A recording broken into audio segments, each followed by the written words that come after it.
Hello children, welcome to the online edu classes. We will learn today class 10th Geography lesson 2 Agriculture part 3.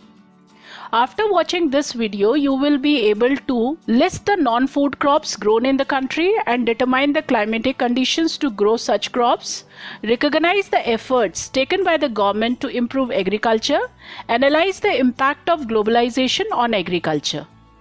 The topics we will cover in this video: beverage crops, that is tea and coffee; fiber crops, cotton, jute; then horticulture, rubber; technological and institutional reforms; impact of globalization on agriculture. So our crop is beverage crop. So the first beverage crop is tea. It requires deep and fertile, well-drained soil which is rich in humus and organic matter. That is why they are grown on mountain slopes. The tea bushes require warm and frost-free climate all through the year. Frequent showers, evenly distributed, requires abundant, cheap and skilled labor. So that is why you can find that in the tea plantation, the migrant laborers are working. So in the tea plantation, you will find from Uttar Pradesh, Bihar, West Bengal, or Jharkhand migrant laborers. They come and work in particular season only. India is the second largest producer of tea after China. Major producers of tea are Assam, West Bengal, Tamil Nadu and Kerala. Now our next beverage crop is coffee. Indian coffee is known in the world for its good quality, that is the coffee Arabica. The Arabica variety initially was brought from Yemen, then it was produced in our country, especially in Baba Budan Hills. This variety of coffee is in great demand all over the world. Initially, its cultivation was introduced on the Baba Budan Hills, and today its cultivation is confined to the Nilgiri in Karnataka, Kerala and Tamil Nadu.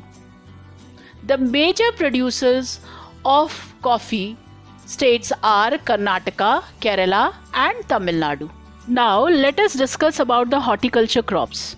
Horticulture means growing of fruits and vegetables and ornamental flowers. India is the second largest producer of fruits and vegetables in the world after China.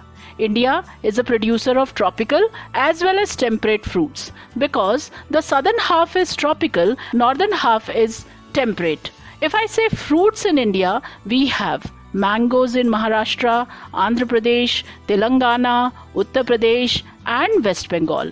Oranges of Nagpur and Cherrapunji, Meghalaya. Bananas of Kerala, Mizoram, Maharashtra and Tamil Nadu.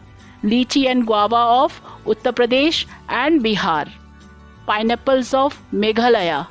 Grapes of Andhra Pradesh, Telangana and even Maharashtra. In the north, apples, pears, apricots and walnuts of Jammu and Kashmir and Himachal Pradesh are in a great demand. The country produces about 13% of the world's vegetables. It is an important producer of peas, cabbage, onions, brinjal, tomatoes and potatoes. Now let us see the non-food crops, which is rubber. Rubber, once its tree is planted, initially after 3-4 years, it started giving latex. Once it is planted, it gives income to the farmer for 20 years. Rubber is an equatorial crop and Kerala is close to equator. Southern part of India is close to equator. You know very well this. Under special conditions, it is also grown in tropical and subtropical areas. So it is tried in these areas but not produced on a large scale. It requires moist and humid climate. Again, Kerala is close to the coast, so it fulfills that requirement. Rainfall more than 200 centimeter. Temperature above 25 degrees Celsius. Rubber is an important industrial raw material. It is mainly grown in the states of Kerala, Tamil Nadu, Karnataka, Andaman and Nicobar Islands and Garo Hills of Meghalaya.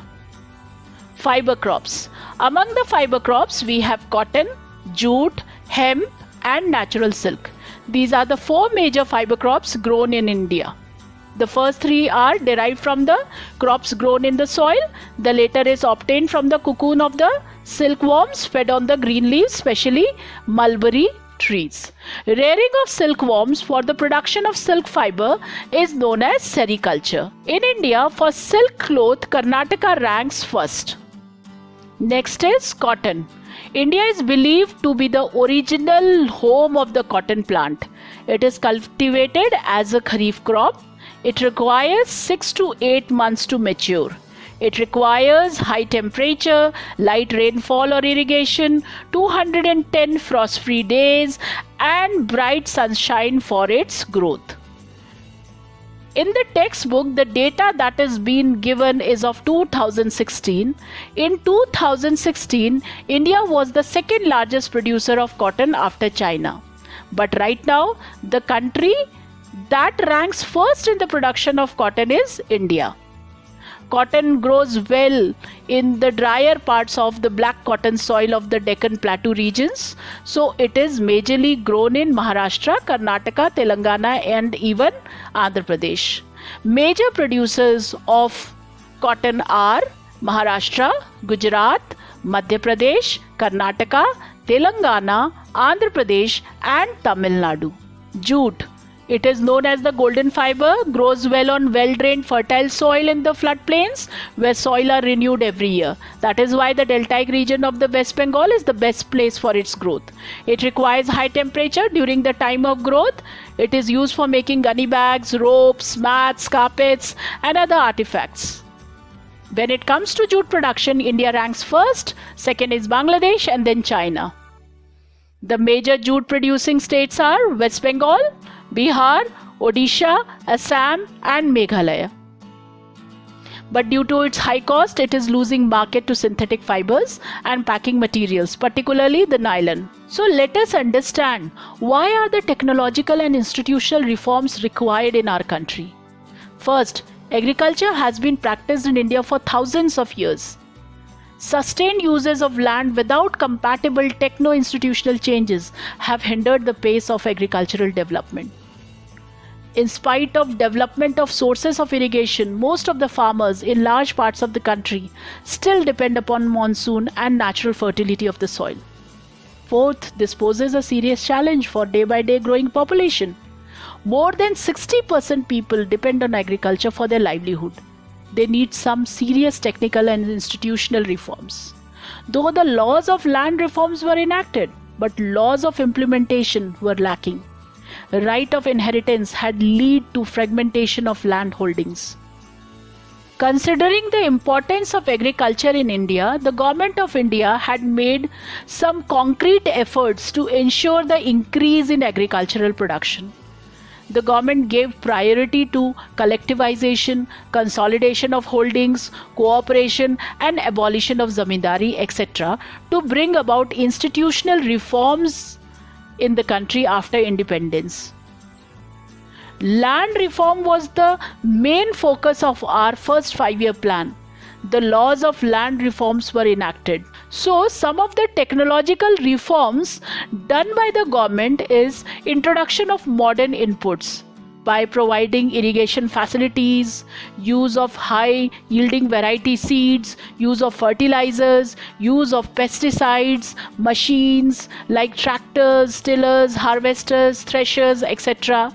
So this is talking all about the green revolution, which is based on the use of packaged technology, and the white revolution, or you can say Operation Flood.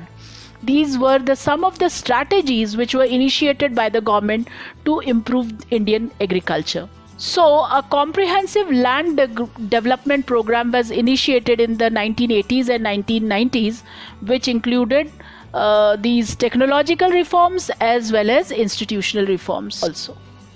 So for institutional reforms, if we will see, the government had made provision for crop insurance against drought, flood, cyclone, fire and diseases. Establishment of Grameen banks, cooperative societies and banks for providing loan facilities to the farmers at lower rates of interest. Then Kisan credit card, which is also known as KCC, Personal Accident Insurance Scheme, these were introduced for the benefits of the farmers.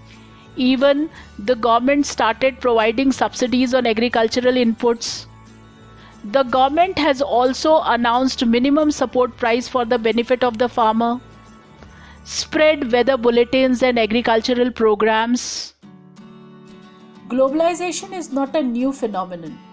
Globalization and agriculture has a lot of connection with each other. This is not a new thing. It has been there since the very beginning, and farmers always face a new set of challenges after globalization. Even though globalization indicates development, but from a farmer's perspective, they are exposed to new set of challenges. After 90s, there was a reform in the Indian economy, like liberalization policies and privatization and globalization came. So due to this, the farmers faced a lot of challenges. First, inability of the Indian agriculture products to compete with developed countries, which means highly subsidized agricultural products were getting by the developed countries like US and European countries. Whereas in India, the agricultural inputs are not subsidized. Overuse of chemicals caused land degradation. Due to the introduction of Green Revolution, now the farmers are countering the negative effects of Green Revolution. So this prompts the need for making Indian agriculture successful and profitable by improving the condition of small and marginal farming. It is very important to take care of the poor condition of small farmers. So now it is very important, the farmers, they started developing and promoting the new ways of farming like organic farming, genetic farming, and diversifying cropping pattern from cereals to high value crops. So here we are end up with our geography lesson 2 agriculture chapter. Thank you.